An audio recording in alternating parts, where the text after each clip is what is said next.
Next, is Hawking, the great Hawking, which recently, as of this recording, we've actually seen a black hole now, at least in digital form, and we saw the light around it. So he used his ideas of quantum mechanics to come up with these theories, including the theory of a black hole. And he posited that we'd be able to observe it, and people that came after him or worked on it said that something similar would be observed if we ever were to see a black hole like what we have seen recently. And so we should think that what Hawking says about his theory is, well, this is what is true about the world. And so if his observations come to make accurate predictions like the black hole and what it looks like, then we should come to realize that it's true.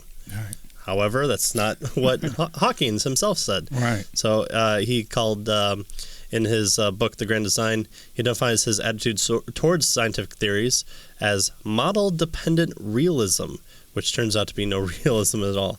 Which it seems that's a lot of what Hawkins did was he turned the phrase in order to talk about something different. Yeah. So he says that according to this realism, our brains interpret the input from our sensory organs and making a model of the outside world. So we form these concepts, but there is no model-dependent test for the reality. It follows that a well-constructed model creates a relative reality of its own.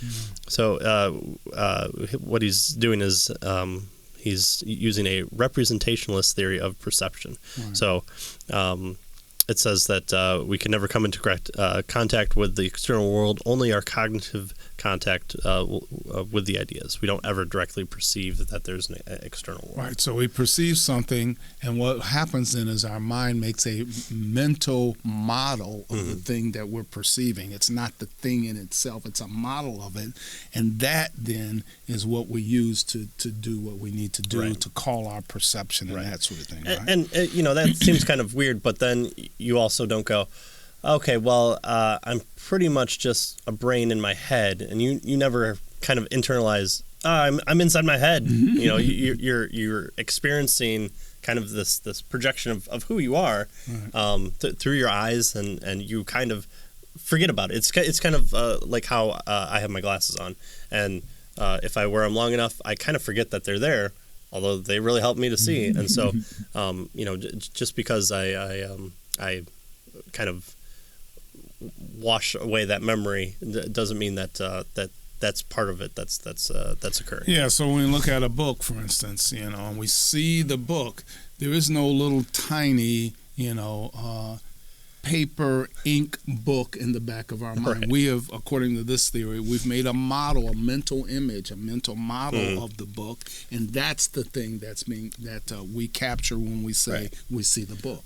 Use your imagination. Imagine this book. Oh, I did that. I just did that. I don't need to to see it again or to touch it or anything like that. I can represent it within my mind. It's what we learned at 3 years old about dragons and princesses and stuff.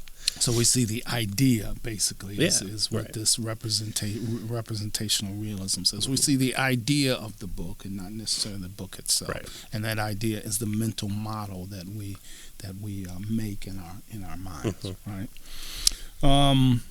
Right. So Hawkins is an instrumentalist, right? That's really what the idea is. There's no picture or theory independent conception of reality, right? All we have is our mental models, right? Hawking's instrumentalism, he says, isn't limited to scientific theories.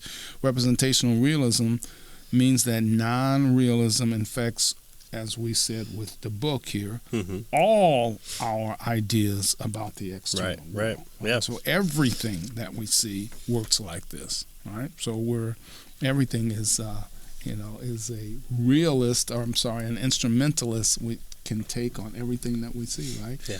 Right. The book is we don't need to know if it's really there or not, as long as we have this, it's not may or may not be true, but it works for us, right? It allows us to read it, to have other ideas that come from it, that sort of thing. So the book is good enough. Right. So the theory of the book. If you experience bad things in your world, it's just your fault. So you're the one projecting bad things onto the world. So please stop.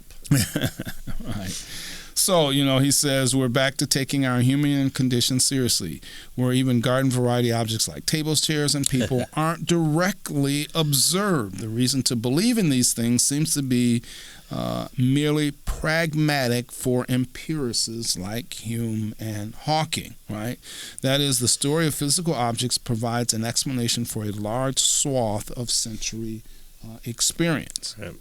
But he says Hawking goes further. His model-independent realism becomes not only an epistemological position about what we can know, right, but a borderline metaphysical position about the nature of reality itself. So we're starting to do philosophy here? Yeah, how about that, this right? This is awful. We're going into uncharted territory. At least for Hawking, right? Yeah, this is what the logical positivists wanted to get away from. Yeah. They wanted this doesn't help us. That's right. This metaphysical stuff. We don't care if we're in the matrix or not. Stop it.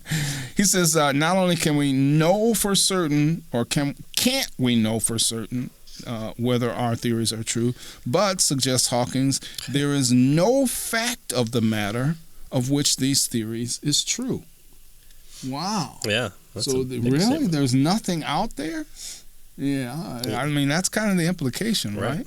Hawkins even goes so far as to say that although the Big Bang model of the universe's origin is more useful than the Genesis account, notice this, neither model can be said to be more real than the other.